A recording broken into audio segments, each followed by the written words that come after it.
빈센트 반 고흐는 네덜란드 출신의 인상주의 화가로 많은 사람들에게 사랑받는 작품을 많이 남긴 예술가입니다. 하지만 후세의 사람들에게 사랑받고 있는 그의 작품들과 달리 고흐는 살아생전에 결코 사랑받는 예술가는 아니었습니다. 1888년 12월 면도칼을 쥐고 거울 앞에 선 빈센트 반 고흐는 느닷없이 자신의 왼쪽 귀를 잘라버립니다. 그리고 붕대를 감은 초상화는 반 고흐의 대표작이 됩니다. 빈센트 반 고흐가 왜 귀를 잘랐는지 그 이유는 반 고흐만이 알고 있을 것입니다. 그가 자신의 귀를 자른 이유에 대해서 설득력 있는 몇 가지 가설이 있습니다. 이것은 반 고흐가 충실하게 남겨놓은 일기와 편지, 지금까지 발견된 여러 기록들을 통해서 짐작해 볼 수가 있는데요. 여러분들께 소개하고자 합니다. 첫 번째, 압센트 술 때문이다. 빈센트 반 고흐를 비롯한 많은 예술가와 서민들에게 사랑받은 술, 압센트. 자신의 귀를 자른 원인이 압센트로 인한 환각 때문이라는 설이 있습니다.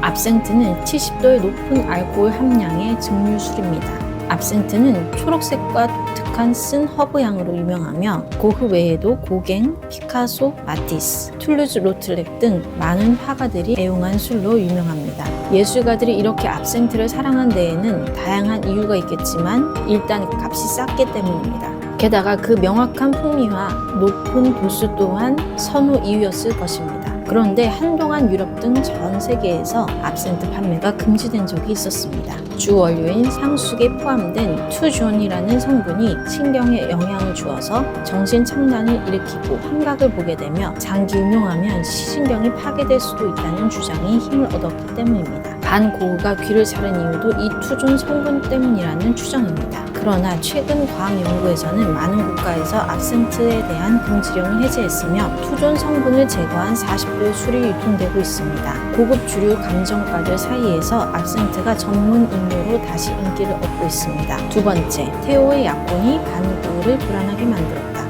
반 고흐가 귀를 자른 당일 동생 테오로부터 한 통의 편지가 배달됩니다. 그 편지 안에는 동생 테오가 약혼을 하기로 했다는 소식이 담겨 있었습니다. 반 고흐와 테오는 다른 형제들과는 달리 유난히도 깊은 가족애를 보였고 테오와의 결혼으로 인해 자신에게 경제적 지원이 멈추지 않을까 하는 걱정으로 인해서 귀를 잘랐다는 설이 있습니다. 평소에 형으로서 짐이 되기만 했다는 자책감으로 인해서 그런 파괴적인 행동을 불러일으켰다는 주장입니다. 반 고흐가 동생 테오의 결혼 1년 뒤에 사망하면서 이 주장에 무게를 더했습니다. 세 번째, 폴 고갱과의 싸움 때문에 귀를 잘랐다.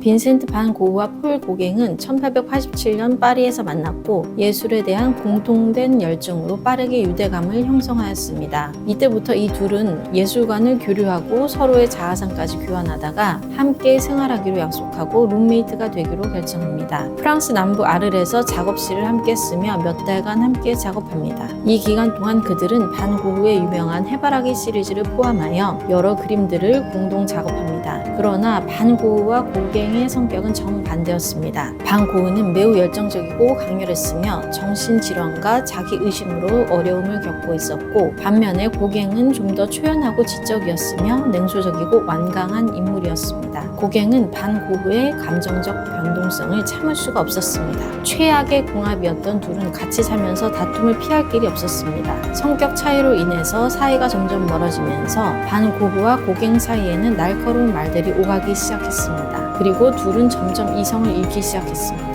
고갱이 그린 반 고흐의 모습은 얇은 붓으로 다 죽어가는 해바라기를 그리는 술 취한 사람처럼 보였습니다. 고흐는 분노했고 결국 고갱은 반 고흐와의 공유 생활을 마무리 짓기로 결정했습니다. 반 고흐는 분노를 식히지 못하고 고갱으로부터 들었던 욕이 귀에 맴돌아서 결국 귀를 잘라냈다고 하는 가설입니다. 네 번째, 폴 고갱과의 싸움 후에 고갱이 고흐의 귀를 잘랐다. 리타 빌데간스와 카우프만의 연구에 최근 연구에 따르면 당시 사건의 당사자들 고흐와 고갱의 편지를 증거로 모아서 그들이 주장한 가설입니다. 고갱은 펜싱을 할 줄 알았고 펜싱 칼을 가지고 다녔습니다. 그리고 반 고흐와 싸우다가 우발적으로 고갱이 펜싱 칼로 반 고흐의 귀를 자르고 자신의 범행을 감추기 위해서 그것을 본 고흐의 정신질환 탓으로 돌렸을 것이라는 주장입니다. 이후로 고흐와 고갱이 주고받은 편지에 따르면 고흐가 고갱에게 너는 침묵을 하고 있구나. 나도 그럴 것이다 라고 남겼습니다. 이 문장 때문에 폴 고갱이 방구의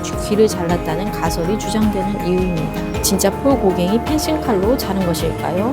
이것은 정말 아무도 알 수가 없습니다. 여러분이 보시기에 이 중에 어느 이야기가 더 타당하다고 생각하시나요?